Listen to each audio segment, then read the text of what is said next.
नमस्कारम everyone. सभी का स्वागत है चैनल में। दोस्तों, आज मेरे साथ आयुष भाई है। भाव स्पंदना का पॉडकास्ट मैं इनके साथ कर चुका हूँ। इनके एक्सपीरियंस का, शून्य का भी मैं इनका एक्सपीरियंस आप लोगों के साथ शेयर करवा चुका हूँ। अब जो एक्सपीरियंस है वो है 8 डे साइलेंस प्रोग्राम का, जिसे हम संयमा के नाम से भी जानते हैं। दोस्तों, आज आयुष भाई के साथ हम लोग उनके जो 8 दिन वहाँ पर वो रहे संयमा के दिनों में, क्या एक्सपीरियंस रहे वो हम जानेंगे। और उसके बाद संयमा के इफ़ेक्ट्स क्या है उनकी लाइफ में, संयमा की वजह से उनकी लाइफ में उन्हें क्या बदलाव देखने को मिल रहे हैं, मेंटल लेवल पर यानी कि माइंड के लेवल पर और फिजिकल लेवल पर। और जो संयमा के 8 दिन वो वहाँ रहे थे, उन दिनों भी क्या उनके अंदर बदलाव आए, क्या चीज़ें उनके अंदर घटित हो रही थी, वो सारी की सारी जानकारी हम उनसे लेने की कोशिश करेंगे। सो आयुष भाई, I welcome you to this podcast. धन्यवाद। आप कुछ कहना चाहेंगे? पॉडकास्ट के बारे में आ, गौरव साहब, आपके साथ पॉडकास्ट करना हमेशा ही एक टास्क रहता है क्योंकि आपके व्यूअर्स काफ़ी ध्यानपूर्वक आपको सुनते हैं और फॉलो करते हैं, और अपनी बात पूरी तरीके से रखने की कोशिश करता हूँ हमेशा, ताकि मुझे जो एक्सपीरियंस हुआ है और मुझे जो अनुभव हुए हैं, कहीं ना कहीं मैं दूसरे तक पहुंचा सकूं, ताकि उनका जीवन थोड़ा सा और सुखमय हो सके। ये कोशिश रहती है हमेशा। अब कामयाब होता हूँ या नहीं होता हूँ, वो उनके ऊपर है जो देख रहे हैं। ओके। सो सबसे पहले तो हम यही जानना चाहेंगे आयुष भाई से कि आप संयमा क्यों करना चाहते थे। संयमा अ, संयमा मेरे लिए कोई एक नॉर्मल प्रोग्राम की तरह था। मैंने पिछले साल आई थिंक जनवरी या फरवरी में सबसे पहली बार ये वर्ड सुना था, कहीं किसी वीडियो में, शायद आप ही के थ्रू, शायद, इतना मुझे एग्जैक्ट ध्यान नहीं है। तो उसके बारे में जानने की कोशिश करी तो पता लगा कि उसके लिए प्री रिक्विजिट ही इतनी सारी चीज़ें हैं, जिनमें से मुझे केवल आई थिंक सो शांभवी में इनिशिएटेड था मैं केवल। लास्ट जनवरी की बात बता रहा हूँ। तो फिर उसी दिन मैंने एक लिस्ट बनाई थी कि सबसे पहले सूर्य क्रिया करनी है, फिर योगासनास करने हैं, फिर भावस्पंदना करनी है, फिर शून्य करना है। उसके बाद जाके संयमा के लिए मैं तैयार हो पाऊँगा। उसके बाद प्री संयमा मीट होता है एक, वो करना है। तो उसी दिन मैंने लिस्ट बना चुका था कि मुझे ये प्रोग्राम अटेंड करना है किसी भी हालत में। तो इस मेरे ख्याल में इसके 4 या 5 दिन में मैं सूर्य क्रिया के लिए निकल चुका था अपने पहले प्रोग्राम को। इसके 2 महीने के अंदर अंदर मेरा भावस्पंदन हो गया इसके 4 महीने के अंदर अंदर मेरा शून्य हो गया, और 4.5 महीने के अंदर अंदर मेरे सारे प्री रिक्विजिट्स कंप्लीट हो गए योगासनास के साथ। तो इतनी जल्दी चीज़ें हुई।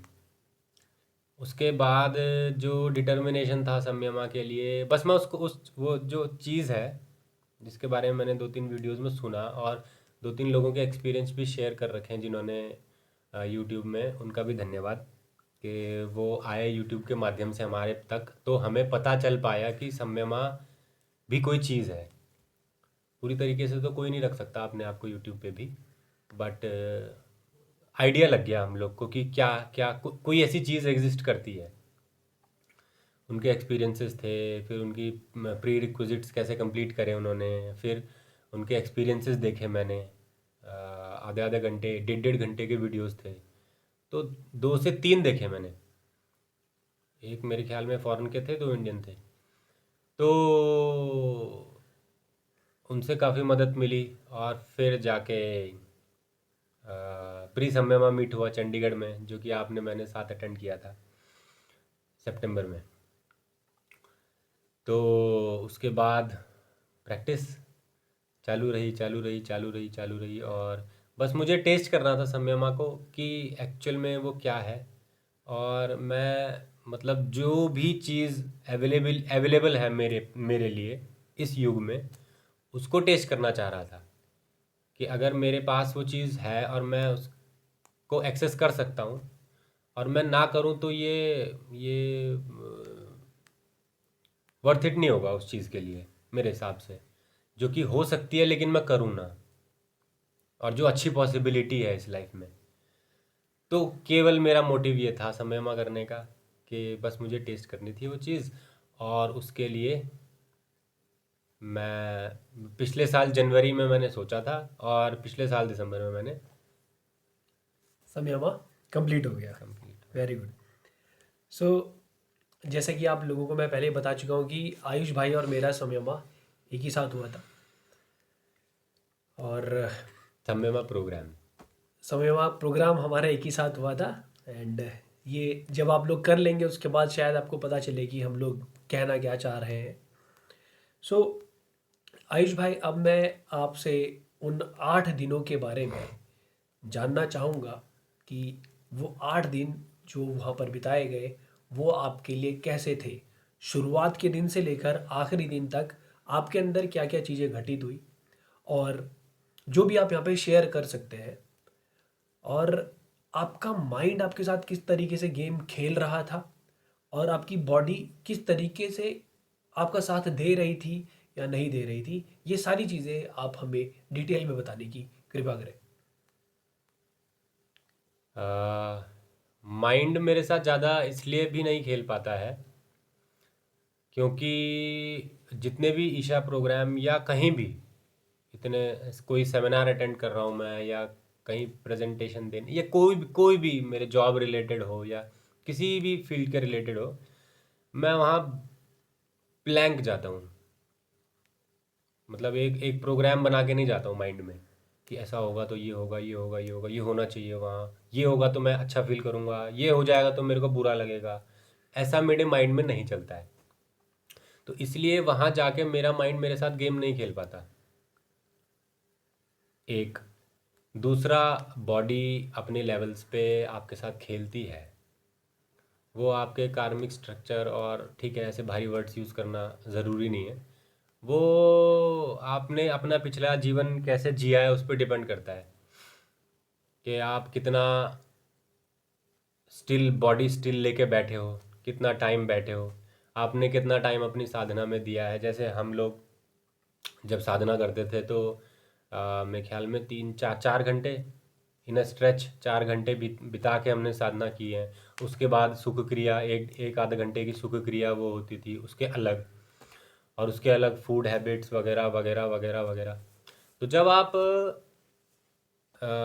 अपने मन के बंधनों को तोड़ के कुछ नई चीज़ अपने लाइफ में इम्प्लीमेंट करते हो, तो कहीं ना कहीं आप अपने आप को तैयार कर रहे हो किसी नई पॉसिबिलिटी के लिए। तो वहाँ जाके आपको जब वो सिचुएशन आएगी तो वो मदद करेगा आपको।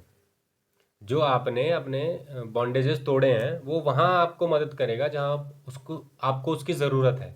जैसे आपका शरीर आपको मदद करेगा वहाँ पे घंटों बैठने के लिए संयमा प्रोग्राम में, क्योंकि एक एक सेशन मेरे ख्याल में 2 घंटे के आसपास, या 2.5 घंटे 3 घंटे भी गए हैं सेशंस। तो 3 घंटे तक आपको इन स्ट्रेच बैठना है वहाँ। तो बॉडी आपका साथ तभी देगी जब आप कम से कम 1.5 घंटा बैठे होंगे, है ना। The more you sweat in peace the less you bleed in war. तो आपको अपना टाइम इन्वेस्ट करना पड़ेगा बैठने में, अपनी साधना में। साधना आपके शरीर को बिल्ट करेगी कि आपको कोई नया काम दिया है तो आपकी साधना आपको हेल्प करेगी उस काम को करने के लिए। क्योंकि जाहिर सी बात है, जिस दिन आप लोग भी कोई ईशा की कोई क्रिया करते होंगे, तो जाहिर सी बात है जब आपने उसको सीखा होगा तो आपकी बॉडी ने उसको रजिस्ट किया होगा। क्यों? क्योंकि उससे पहले हमने बॉडी पे काम नहीं कर रखा है। लेकिन जैसे जैसे आप अपनी साधना में आगे बढ़ते हैं, आपको वो बॉडी अडॉप्ट कर लेती है उस क्रिया को, तो फिर आपको इजी पड़ता है। वही हिसाब है यहाँ भी। तो वहाँ बैठने के लिए आपको साधना में इन्वेस्ट करना पड़ेगा टाइम। तो बॉडी आपको आपके ऑपोजिट नहीं खड़ी होगी वहाँ। माइंड आपके ऑपोजिट तब नहीं खड़ा होगा जब आप मेरे हिसाब से ब्लैंक जाएंगे कहीं भी। अगर विदाउट आप एक्सपेक्टेशंस। हाँ विदाउट एक्सपेक्टेशन जाते हैं तो आप फुल्ली अवेलेबल होते हैं मेरे हिसाब से किसी स्पेस के लिए। आप ये बोलते हैं कि मैं यहाँ हूँ, ब्लैंक बैठा हूँ, जो करना है आगे से ही आएगा, इधर से कुछ नहीं आएगा, यहाँ से कुछ मतलब इनपुट यहाँ से नहीं होगा, इनपुट यहीं से होगा। ये आउटपुट डिवाइस हो गया केवल, इनपुट डिवाइस ये आपने बंद कर दिया इसका। तो इसलिए माइंड बीएसपी में भी यही हुआ था।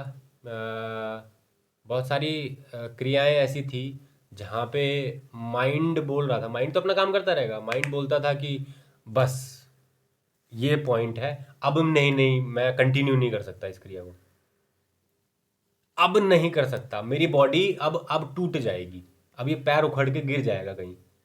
लेकिन नहीं, वो माइंड वो काम कर रहा है, वो अपना काम कर रहा है, तुम अपना काम करो।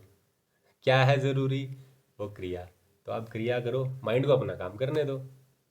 तो मेरे दिमाग में यही था कि जो माइंड है उसको अपना काम करने दो, आप वो करो जो अभी के लिए ज़रूरी है। अभी के लिए ज़रूरी यहाँ बैठना है तो बैठो। तो माइंड और बॉडी मेरे साथ खेल रहे थे, लेकिन मैं उनको एंटरटेन नहीं कर रहा था। बहुत दर्द हुआ, कमर दर्द हुआ, और मेरा पैर जो है, मैं ज़्यादा देर बैठता हूँ तो ये लेफ़्ट पैर सुन्न हो जाता है, तो वो भी हुआ। फिर शक्ति चलन था, तो शक्ति चलन डेली का 1 घंटा लेता था। उसके बाद मेरे को 5-10 मिनट लगते हैं उसे उठने के लिए और फ्लो में आने के फ्लो लिए। में आने के लिए, तो वो भी हो रहा था। ठीक है, तो लेकिन सब हो रहा था, लेकिन एक ही बात थी कि माइंड अपना काम कर रहा है, बॉडी अपना काम कर रही है, तुम वो देखो जो ज़रूरी है। तो उससे काफ़ी मदद मिली। ओके। तो आयुष भाई की जैसे कि आपने कहा कि आपने बीएसपी और शून्य भी कर लिया था, तो बीएसपी और शून्य से क्या आपको अपने माइंड को स्टेबल रखने में फ़ायदा मिला या नहीं मिला? कितना बड़ा रोल है इनका माइंड को स्टेबल रखने में? आ, म- मेरे अनुभव के हिसाब से माइंड को स्टेबल रखने में जितना काम शून्य करता है उतना काम कोई क्रिया नहीं करती है।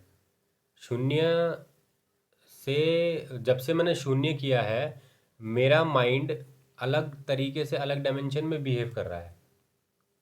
एग्जाम्पल? फॉर एग्जाम्पल,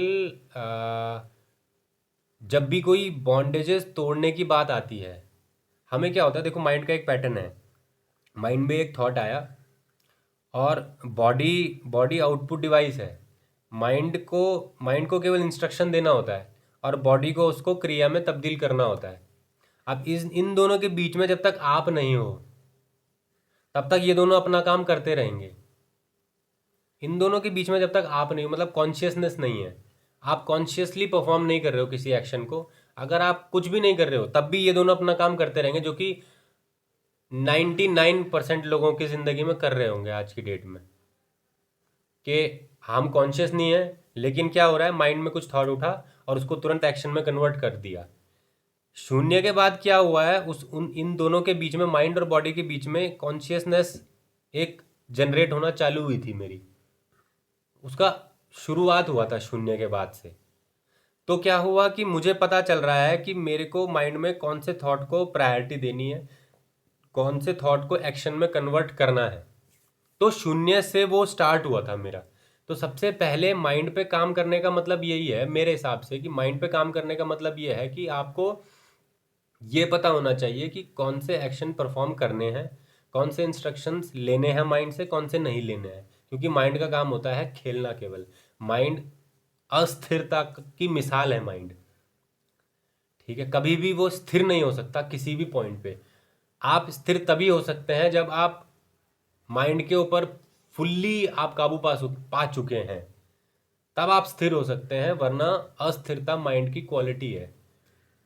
तो आप माइंड के पार तभी जा पाएंगे जब आप भाई किसी चीज़ पे आपकी महारत तब हासिल होती है जब आप उसके बारे में सब चीज़ जानते हो, सब चीज़, उसका जन्म भी और उसका अंत भी। तो माइंड के ऊपर फुली मास्टरी का मतलब है कि उसको पहले समझो कि वो है क्या, वो करना क्या चाह रहा है आपके साथ, और उसका मोटिव क्या, क्यों आपको माइंड क्यों दिया गया है, क्यों है आपके पास माइंड, ठीक है, उसकी ज़रूरत भी थी या बिना माइंड माइंड माइंड नहीं होता तो कैसे होते आप, अब माइंड है आपके साथ तो आप कैसे हो और कैसे होना चाहिए। ये 3 केसेस हो गए, तो तीनों केसेस के बारे में जानकारी हो, इसको कैसे देख सकते हैं हम केवल विजुअलाइज कर सकते हैं इसको, अपने डेली रूटीन में माइंड का पैटर्न देखने की कोशिश कर सकते हैं, शुरुआत कर सकते हैं कि माइंड कैसे बिहेव कर रहा है आपके साथ डेली बेसिस पे। तो ये हो गया माइंड को पढ़ना। अब धीरे धीरे आप फिर आगे बढ़ेंगे बढ़ेंगे बढ़ेंगे, तो इसकी शुरुआत, ये जो मैं कहानी सुना रहा हूँ, इसकी शुरुआत मेरी शून्य से मुझे फील होना चालू हो गया था कि कोई माइंड है जो मेरे साथ ऐसा ऐसा भी खेल रहा है। ओके। तो अब उन 8 दिनों की बात करते हैं। वो 8 दिन जो थे, हम लोगों को कंप्लीट साइलेंस में रहना था, जिसे हम नोबल साइलेंस भी कहते हैं। नोबल साइलेंस में हम लोग एक दूसरे की तरफ देखते भी नहीं है, आई कांटेक्ट भी नहीं होना चाहिए। तो आपको जब कंप्लीट साइलेंस में रहने के लिए कहा गया, तो उस समय पर आपके माइंड का क्या रिएक्शन था, और आपको वो 8 दिन ये साइलेंस मेंटेन करने में कोई परेशानी हुई या नहीं हुई? पहले आपने माइंड का रिएक्शन बोला, तो माइंड ने रिएक्ट तो कुछ नहीं किया, क्योंकि मैंने आपको जैसे बताया कि फुली ब्लैंक। रिएक्शन आदमी तब देता है जब जो मेरे माइंड में चल रहा है उसको रजिस्ट करे कोई, तो रिएक्शन आता है। अब जब माइंड में कुछ चल ही नहीं रहा है तो जो भी आ गया वो अच्छा ही है। तो पहला मेरिट तो ये था मेरे साथ। दूसरा, आई लव साइलेंस। मैं बीएसपी के लिए जब गया था, मुझे आज भी याद है, मुझे पता नहीं था कि बीएसपी क्या प्रोग्राम है, तो मैं साइलेंट हो गया था वहाँ जाके। जब मैं ट्रेन से उतरा तो मैं शांत हो गया था एकदम, मतलब मेरे को ऐसा लगा, मतलब मेरे को ऐसा लगा कि मैं अब बोलना ना मतलब मेरे से कोई बात ना करे, थोड़ा मैं अपने आप को जानूँ या अपने अंदर रहूँ जितना समय हो सके। तो मैं एक दिन पहले पहुंचा और मैं कल दिन तक मेरे हिसाब से मैंने किसी से बात नहीं करी, चेक इन करने के अलावा, और मतलब बेसिक फॉर्मेलिटी पूरी करने के अलावा की बात कर रहा हूँ। उसके बाद जब मेरे को प्रोग्राम के बारे में पता चला तो जाहिर सी बात है, शांत तो रह ही नहीं सकते वहाँ। तो वो पूरा प्रोग्राम ही इंटरेक्शन का है, तो उसकी वजह से साइलेंस तोड़ना पड़ा मुझे। तो साइलेंस तो वैसे भी मुझे प्रिय है, तो माइंड ने उसके प्रति तो कोई रेजिस्टेंस क्रिएट नहीं किया। बट सेकंड क्वेश्चन था आपका कि साइलेंस मेंटेन करने में कोई दिक्कत हुई या नहीं हुई, वो उसका आंसर ऑलरेडी आ चुका है। हाँ हाँ। तो अब थोड़े सा क्यूरियस क्वेश्चन, या जो लोग चाहते हैं सुनना, कि जब वहाँ पर सदगुरु आ रहे थे, तब आपको कैसा लग रहा था, क्या फील हो रहा था? और सदगुरु की वहाँ पे प्रेजेंस भी थी, फिजिकल प्रेजेंस भी थी और फिजिकल एब्सेंस भी थी। तो इन दोनों में आपको क्या फ़र्क लगा, या फ़र्क लगा भी या नहीं लगा? सदगुरु के बारे में मेरी राय बहुत अलग है। अब बल्कि अगर मैं खुल के बोलूँ तो मेरे को एंटी सदगुरु ना बोले कोई, क्योंकि क्योंकि लिटरली मुझे सदगुरु की फिजिकल प्रेजेंस से कोई मतलब नहीं है। इसके कई कारण हो सकते हैं, मैं कंक्लूड नहीं करना चाहता इसको, लेकिन उनको आप कहीं भी एक्सेस कर सकते हो, कहीं भी। उनकी फिजिकल प्रेजेंस से मैंने ये संयमा में जाना, मैं इस बात से मैं बहुत पहले से वाकिफ था कि उनकी फिजिकल प्रेजेंस की मेरे को कोई आवश्यकता नहीं है। इस बात पे मोहर संयमा में लग गई थी, क्योंकि जब वो थे मेरे लिए वही माहौल था वहाँ उस प्लेटफॉर्म पे, और जब वो नहीं थे तब भी वैसा ही था, और जब वो थे तब भी वो माहौल वैसा ही रह रहा था। शायद आपको याद होगा मैंने बोला भी था कि समय में होता है ना कि मेरे को पहली वाली रो में बैठना है या मेरे को दूसरी, मतलब आप अपना स्पेस खुद चुन सकते हो कहाँ पे आपको बैठना है। तो मेरे दिमाग में पहले से क्लियर था ये कि मुझे चाहे फर्स्ट रो मिले या लास्ट रो मिले या बीच की रो को कहीं पर भी बिठा लो, मुझे कोई फ़र्क नहीं पड़ता। क्योंकि अगर सदगुरु कह रहे हैं कि मैं 2000 बंदों को बिठा के सम्यमा में इनिशिएट करवा दूंगा उन्हें, तो वो फर्स्ट रो वाले के लिए भी कह रहे हैं, वो लास्ट रो वाले के लिए भी कह रहे हैं। तो इससे कोई फ़र्क नहीं पड़ता कि आप कहाँ बैठे हैं। पहली बात तो सम्यमा के लिए जाएं तो पहली बात ये क्लियर रखें अपने दिमाग में कि लड़ना नहीं है वहाँ, कि मैं वहाँ बैठूंगा तो मैं जल्दी चला जाऊँ, तो मैं सीट ऑक्यूपाई कर लूँ अपने लिए, जब सदगुरु आएंगे तो मैं उनके करीब रहूँ। ये सब ये अच्छा तरीका नहीं है सम्यमा जैसे प्रोग्राम के लिए जाने के लिए। और हाँ, मैंने सच में ये फील किया कि जब सदगुरु आ रहे थे, जब सदगुरु वहाँ बैठे हैं और जब सदगुरु वहाँ फिजिकली नहीं है, माहौल में मेरे लिए तो कोई चेंजेस नहीं थे। उतनी ही एनर्जी, उतनी ही पावरफुल एनर्जीज थी वहाँ जितनी उनकी फिजिकल एब्सेंस में थी, उतनी ही पावरफुल एनर्जी थी वहाँ जितनी उनकी प्रेजेंस में थी। हाँ, मैंने उनसे एक चीज़ लेके आया सम्यमा से, जो कि मैं ज़रूर शेयर करना चाहूँगा। जब वो वहाँ बैठे थे और मुझे उनको घूरने का मौका मिला कुछ देर, तो जो उनकी स्टिलनेस थी, जो उनकी स्टिलनेस थी, जब वो आंख बंद करके बैठ रहे थे पोजीशन में, तो वो स्टिलनेस मैंने आज तक कहीं देखी नहीं है पर्वतों के अलावा। तो वो स्टिलनेस कहीं ना हल्की झलक उसकी मैं अंदर लेके आया अपनी उनसे, बस इतना मेरे गुरु ने मेरे को उस समय दिया। बाकी वो इजीली एक्सेसिबल है अगर हम अपनी बॉडी को रिसेप्टिव बना सकें और हम उस प्रक्रिया में अग्रसर हैं।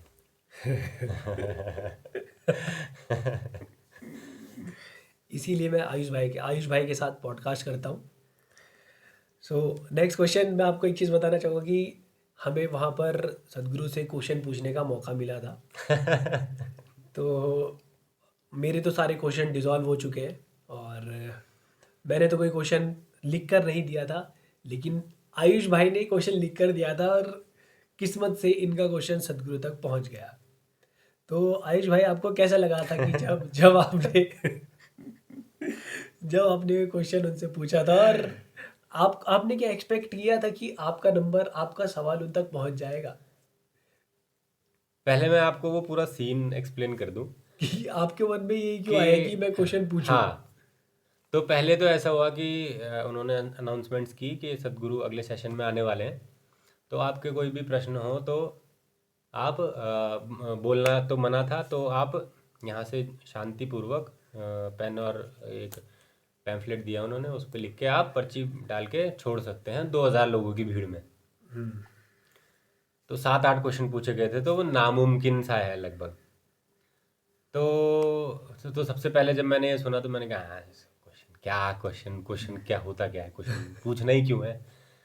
मतलब ऐसा कोई क्वेश्चन है ही नहीं मन में कि जो जिसका जवाब अरे यार ऐसा क्यों है ना। तो कंक्लूजन्स के लिए वैसे भी सदगुरु ने मना किया हुआ है, तो आप भी छोड़ना चाहें तो छोड़ सकते हैं। लेकिन फिर मेरे दिमाग में एक चीज़ आई कि 2 साल पहले शायद डिस्कशन हुआ था हम लोग का, शायद इस सवाल पे, याद है? बताया था शायद मैंने, या नहीं बताया था पता नहीं, मुझे इतना याद नहीं है कि सवाल ये था कि आप हर सवाल का, हर सिली सा, हम मतलब हर हमारा कोई भी सवाल पूछ रहे हैं आपसे तो आपके लिए वो सिली है, बेवकूफ़ियत कूट कूट के भरी है उस सवाल में, तो आप हर सवाल का जवाब क्यों दे रहे हैं। मतलब आप ये बोल सकते हैं सवाल सुनने के बाद थोड़ा मौन के साथ कि नमस्कारम और नेक्स्ट प्लीज़। तो ये सवाल था कि आप सवाल का जवाब क्यों दे, हर सवाल का जवाब क्यों दे रहे, क्योंकि मैंने कई इंटरव्यूज़ देखे थे उनके, जैसे truth and youth and truth. तो उसमें कई ऐसे सवाल पूछे गए उनसे कि जिनका जवाब देना, मतलब अगर कोई और होता तो वो बोलता कि मुझे जवाब ही नहीं देना, I am not bound to answer you.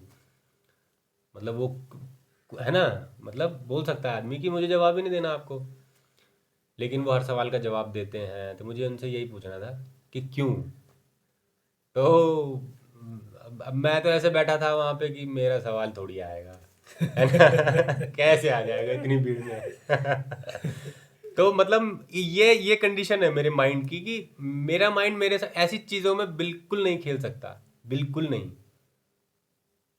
कि वो पता नहीं कैसे वो, लेकिन इतना ट्रेंड है वो कि नहीं, ओके है ये। मतलब हर क्वेश्चन के बाद मैं ऐसे धक धक नहीं होता था कि मेरा नंबर, मेरा नंबर, मेरा नंबर, है ना? तो ये इतना ट्रेंड है माइंड। तो जैसे ही उसने बोला क्या क्या 485, 48 नंबर, हम लोग को नाम से नहीं बुला रहे थे, वो तो नंबर 487 शायद, हाँ। 85 आपका था, तो 487 मेरा था। तो 487 आया जैसे ही, तो मैंने कहा है। और फिर उसके बाद भी मेरा माइंड देखो क्या बोल रहा है कि 487 मेरा थोड़ी है। लेकिन फिर उन्होंने क्वेश्चन पढ़ना चालू किया तो ओ ये मेरा ही क्वेश्चन है, तो ठीक है। तो ऐसा हुआ, फिर उन्होंने जवाब दिया। ठीक है, कि उन्होंने बोला कि अ, अगर मतलब क्या अब बोला था आप उन्होंने? नहीं बताओगे, मतलब आप मुझे नहीं बता सकते कि मुझे क्या हाँ, पहले करना तो चाहिए। उन्होंने ये बोला कि how can you say that I should do this. और सिली क्वेश्चंस का जवाब इसलिए दे रहा हूँ क्योंकि हर क्वेश्चन मेरे लिए सिली ही इसीलिए है, यही बोला उन्होंने भी।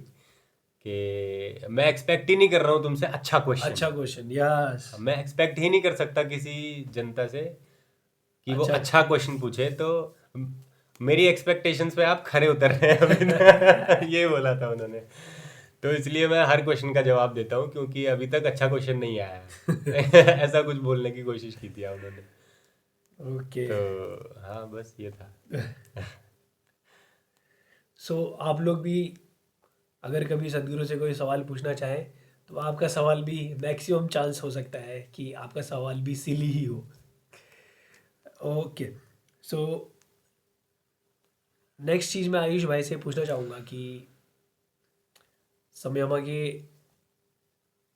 समयमा की उन 8 दिनों में क्या आपको अपने अंदर कोई चीज़ बदलती हुई नजर आई?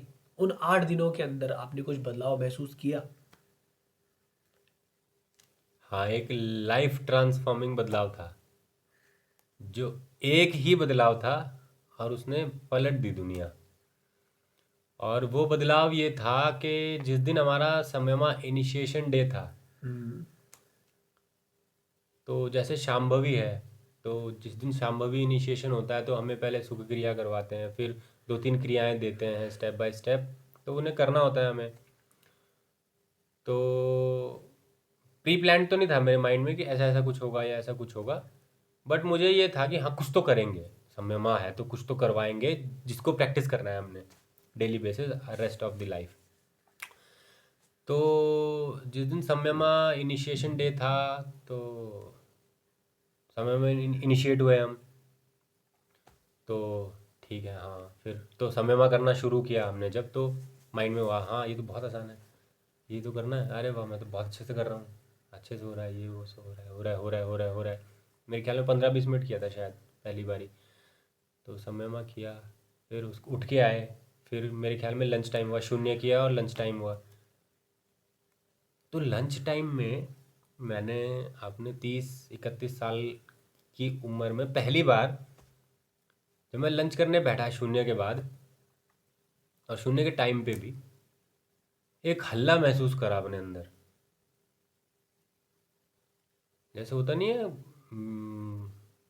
गांव में रहने वालों को तो नहीं होगा इस बात का अच्छे से पता, लेकिन जो शहरों में रह रहे हैं, पी पी पी हॉर्न बज रहा है, दिन भर हॉर्न बज रहा है, दिन भर आपके दरवाजे के आगे गाड़ियां लगी हैं, ठीक है? बस अड्डे के आसपास जिनका घर होगा उन्हें समझ आ रहा होगा मैं क्या कह रहा हूँ।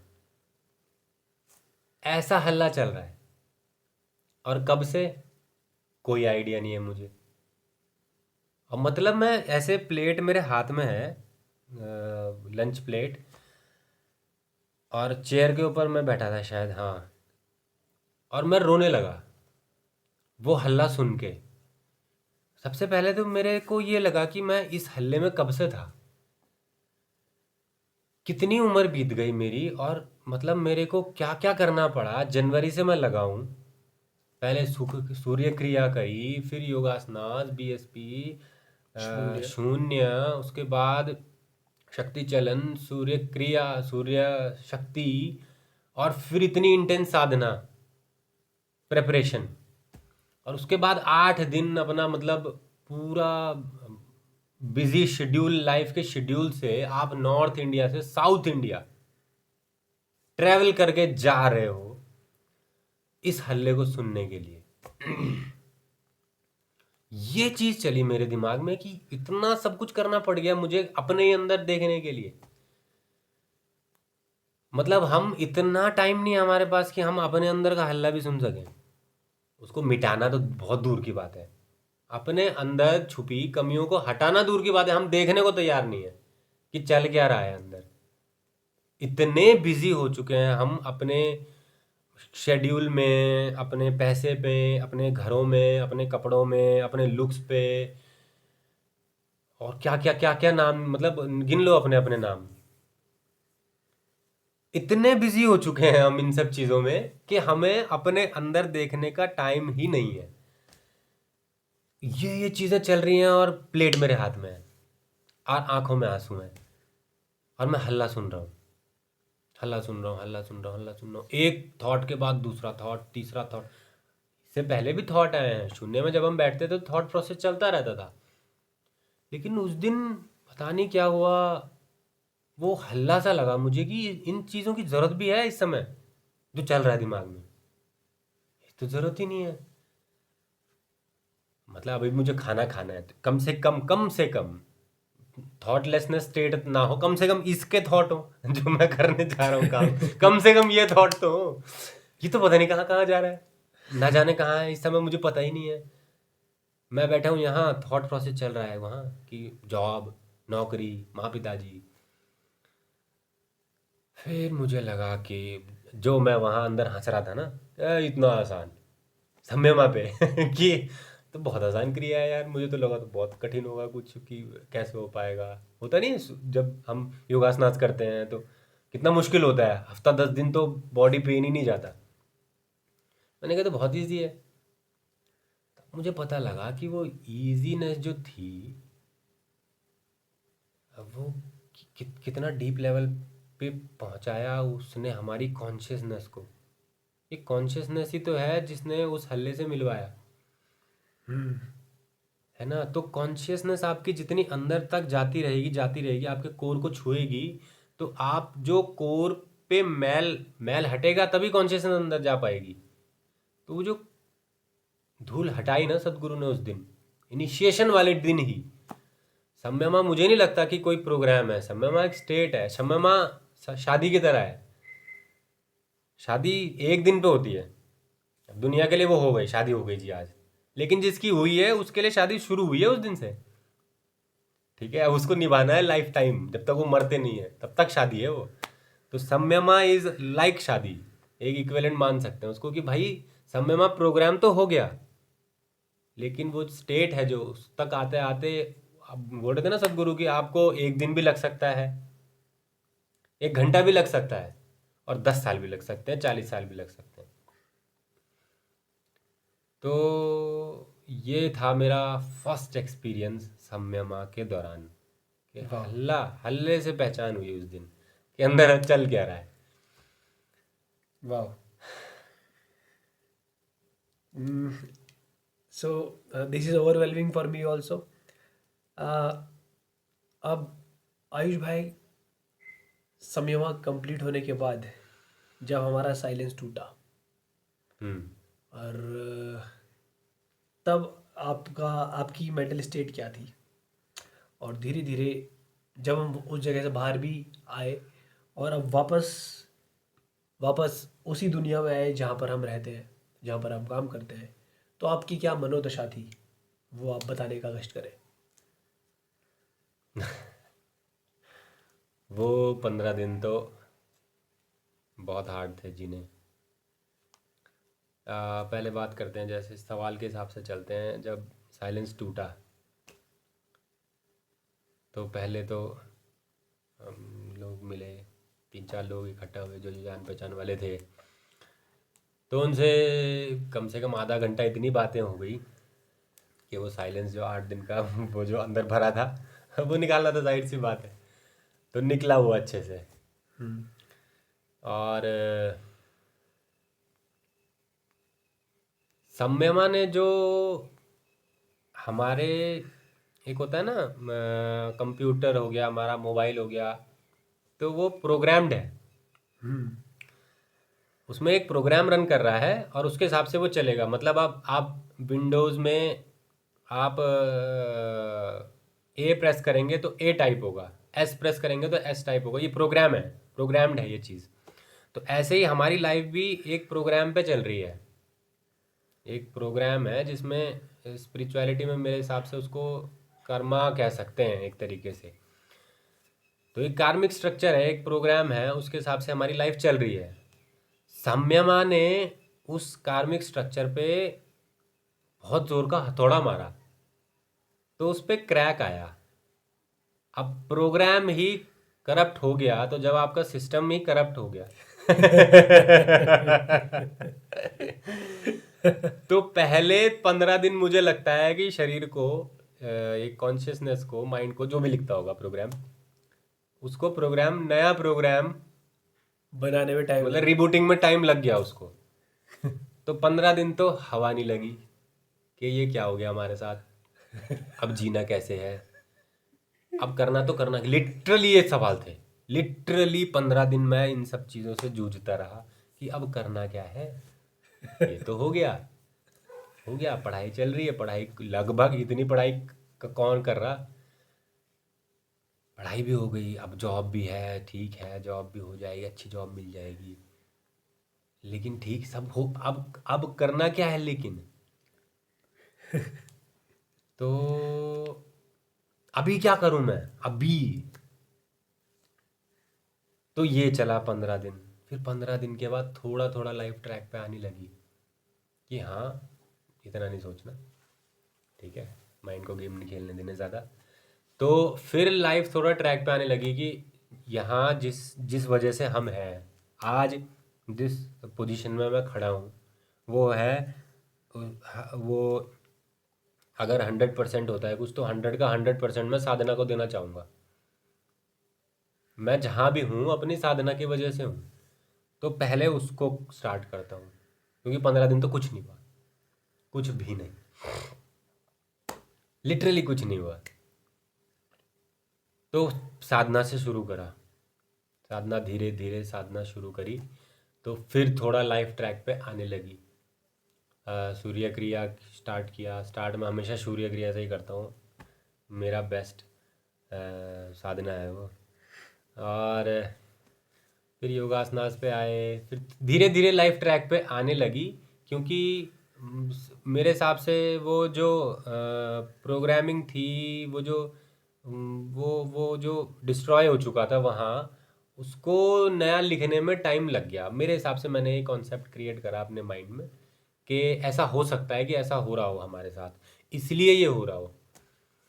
तो लग गया था टाइम, काफ़ी टाइम लगा उसके बाद अपने लाइफ पे वापस आने में, ओके। लेकिन अब अच्छे से आ रखे हैं। सो संयमा करे हुए हमें 3-4 महीने हो चुके हैं, प्रोग्राम अटेंड किए हुए। प्रोग्राम अटेंड किए हुए। 3-4 महीने हो चुके हैं, तो इन 3-4 महीनों में आपने अपने अंदर बदलता क्या बदलता हुआ देखा? सदगुरु कहते हैं कि संयमा आपको एक ये एक ऐसी अवस्था है जहाँ पर आप ये जान सकते हैं, ये रियलाइज कर सकते हैं कि आप ना तो ये बॉडी है, ना ही आप माइंड है, और ना ही आप अपने आसपास का जो वर्ल्ड है वो भी नहीं है। आप कुछ और ही है। तो ये आप तभी पता लगा सकते हो जब आपका परसेप्शन बढ़े। तो आपके परसेप्शन पर क्या प्रभाव पड़ा है? परसेप्शन किस प्रकार से ग्रो हुआ है आपका? आ, हर किसी के लिए कोई भी साधना अलग अलग रिजल्ट्स लेके आ सकती है। मेरे हिसाब से परसेप्शन से ज़्यादा इफ़ेक्ट मेरी कॉन्शियसनेस पे पड़ा है संयमा से। मेरी कॉन्शियसनेस लेवल जो है वो और डीपन हुआ है। जैसे जो चीज़ें मैं पहले नहीं देख पाता था, माइंड के पैटर्न्स, वो मुझे अब दिखने लगे। मैं नींद नींद क्या है, व्हाट इज़ स्लीप, इन चीज़ों के बारे में थोड़ा और गहनता से सोच पा रहा हूँ या देख पा रहा हूँ उसे। सोना क्या है, जागृत अवस्था क्या है, आपके माइंड के पैटर्न्स कैसे काम कर रहे हैं, कैसे आप एक एक पैटर्न को तोड़ेंगे तो आप नॉन साइक्लिक होंगे नेचर में। आपके कर्मास जो है वो, आपकी लाइफ जो है वो नॉन साइक्लिक हो पाएगी। कैसे हो पाएगी वो सब देख पा रहा हूँ। तो मेरा जो कॉन्शियसनेस है वो डिपेंड हुआ है मेरे हिसाब से। परसेप्शन के बारे में अभी बात नहीं कर पाऊंगा मैं। परसेप्शन से आप अभी समझ क्या रहे हैं, हमें समझाना क्या चाह रहे हैं, परसेप्शन होता क्या है आपके नज़रिए से? परसेप्शन मीन्स जो दिख रहा है उसकी रियलिटी कितनी पहुंच रही है आप तक। जो सामने है वो ओके। कितना कितना रियल, कितना रियलिज्म दिख रहा है उसमें आपको, वो जो है कितना परसेंट पहुंच रहा है आप तक ओके। रियलिटी में। ओके। तो उस पर मैं बात नहीं करना चाहूँगा क्योंकि इतना ध्यान दिया नहीं मैंने, क्योंकि मेरी जो जो मैंने चेंजेस देखे अपनी लाइफ में वो कॉन्शियसनेस पे देखे। तो कॉन्शियसनेस लेवल बहुत बहुत तगड़ा बढ़ा है मेरा तब से, बहुत बहुत ज़्यादा। जो मेरे एक्सपीरियंस में मेरा कॉन्शियसनेस लेवल था पिछले कुछ वर्षों में, वो ये वर्ष 2024 में बहुत अच्छा हुआ है, बहुत अच्छा। मेरे हिसाब से संयमा ने सबसे ज़्यादा काम मेरे कॉन्शियसनेस पे किया है। तो और एक बॉडी माइंड है। तो बॉडी माइंड को जितना आप डिफरेंशिएट करके रखें उतना मेरे हिसाब से संयमा अब अच्छा हो रहा है आपके साथ। संयमा की स्टेट में आप अग्रसर हैं। तो वो है, बॉडी है, एक बॉडी है, एक माइंड है। तो इन दोनों के बीच में डिफरेंस जो है, और इन दोनों से अपने आप को कैसे अलग करना है, कैसे अलग करना है, क्या क्या प्रक्रियाएं अपनानी चाहिए मुझे उसके लिए। क्योंकि देखो कोई ये जितनी भी प्रैक्टिसेस हैं, हमें प्रैक्टिसेस की करवाई जा रही हैं, इनसे आपको रिजल्ट चाहिए, क्या चाहिए, कैसे चाहिए, ये आपको खुद डिस्कवर करना है। ये आप खुद देखेंगे कि आप अब आगे क्या करने वाले हैं। ये आपका कॉन्शियसनेस बढ़ाएगा, आपका परसेप्शन बढ़ाएगा, लेकिन तरीके आपको खुद डिस्कवर करने हैं कि अब आपको किस रास्ते पे ज़्यादा बढ़ना है, आगे आगे किस रास्ते पे चलना है।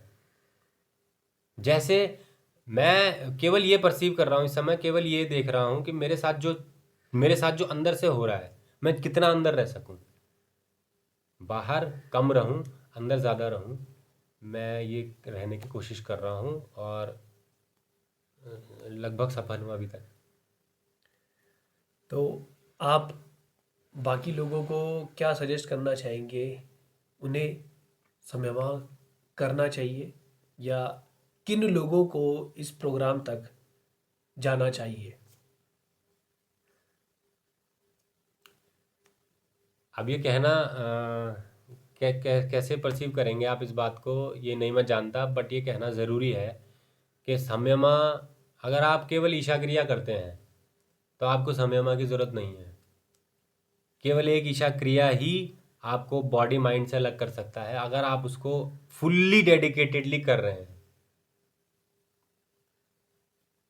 वही संयमा है। कि आप फुल्ली अवेयर हो। सदगुरु भी कहते हैं कि fully aware, when you are fully aware you are not the body, you are not the mind. वही स्टेट संयमा है, उसी में आपको रहना है दिन भर। अभी तो आपको प्रैक्टिस दे दी जाएगी, 15 मिनट करो, 20 मिनट करो, आधा घंटा करो, 1 घंटा करो, आपकी इच्छा पे डिपेंड है कितनी देर आप संयमा कर रहे हैं। लेकिन आप उसमें कितनी देर हो उसके बाद, ओशो कहते हैं कि ध्यान जब आप कर रहे हो तो ध्यान वो नहीं है जब आप बैठे हो कहीं पर आसन लगा के बैठे हो, वो नहीं है ध्यान। आसन लगाने के बाद उठे आप, उसके बाद जब आपने दिन चालू किया, वो ध्यान है। आप कितनी देर उसके बाद ध्यान में हो, वो ध्यान है। आसन लगाए हुआ ध्यान कोई मैटर नहीं करता है अगर आप दिन भर फिर वही अपना कचरा पाल रहे हैं दिन भर जीवन में। तो आप एक स्टेट में आ रहे हैं कि नहीं आ रहे हैं, कोई भी क्रिया करने के बाद आपका दिनचर्या बदल रहा है कि नहीं बदल रहा है, वो इंपॉर्टेंट है। ठीक है, मतलब आपने क्रियाएं करी, बहुत सारी क्रियाएं करी, आपने डेली रूटीन सेट किया, आप 4 बजे उठ रहे हैं, आप 4 बजे से 10 बजे तक साधना कर रहे हैं, लेकिन 10 बजे के बाद आप फिर वही हैं।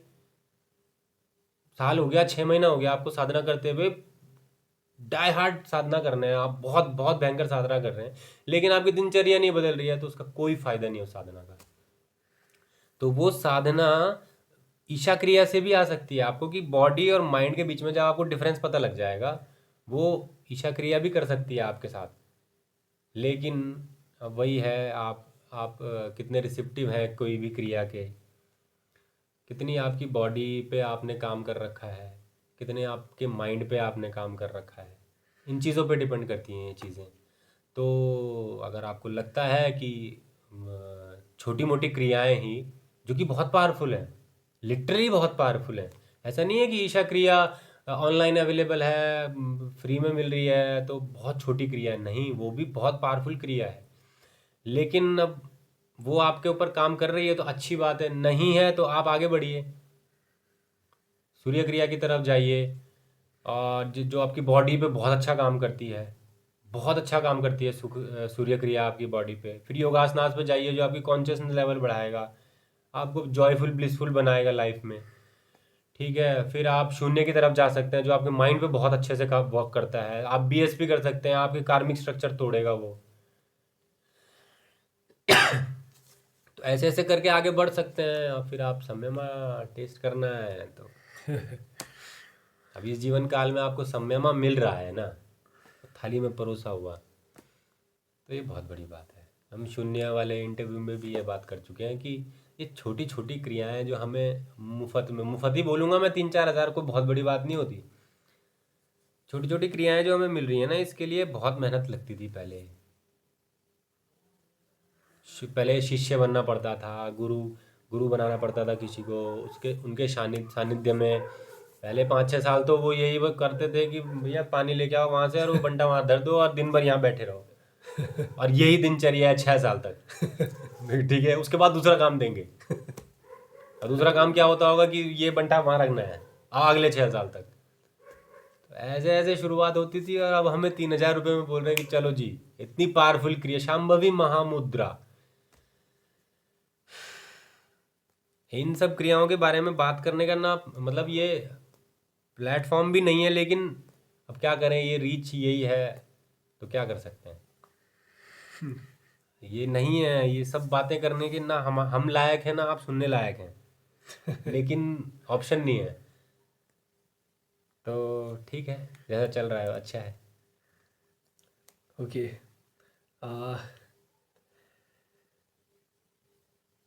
आज मुझे भी बहुत सारी चीज़ें आयुष भाई से सीखने को मिली, और जो क्लैरिटी के साथ आयुष भाई बात करते हैं मैं उसका बहुत पहले से ही फ़ैन हूँ।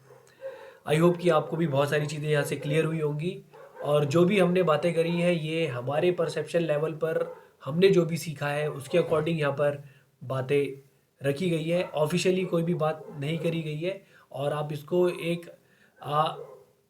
अपने कॉन्सेप्ट क्लियर करने के लिए देख सकते हैं, बट ये ऑफिशियल कोई गाइडलाइंस नहीं है जो हमने यहाँ पर डिस्कस करी है, और ये हमारा अपना एक्सपीरियंस है जो हमने आपके सामने रखा है, और हम अपनी डेली प्रैक्टिसेस जी जान से करते हैं, और जो भी वीडियोस, जो भी चीज़ें हम आपके सामने प्रोड्यूस कर रहे हैं ये केवल और केवल आपको मोटिवेट करने के लिए है।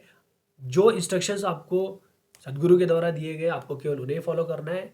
हमारी बातों से आपको ये पता चल सकता है कि हम किन बंधनों में थे और उनको तोड़ के हम बाहर निकले। अगर हमारे लिए कोई चीज़ हुई है तो वो आपके लिए भी घटित हो सकती है। इन चीज़ों को बनाने का, इन वीडियोस को बनाने का केवल एक ही मोटिव है, आप इंस्पायर हो, और आप जब अपने बंधनों को तोड़ें तो आपसे और लोग भी इंस्पायर हो। इसी के साथ मैं आयुष भाई को धन्यवाद कहना चाहूँगा।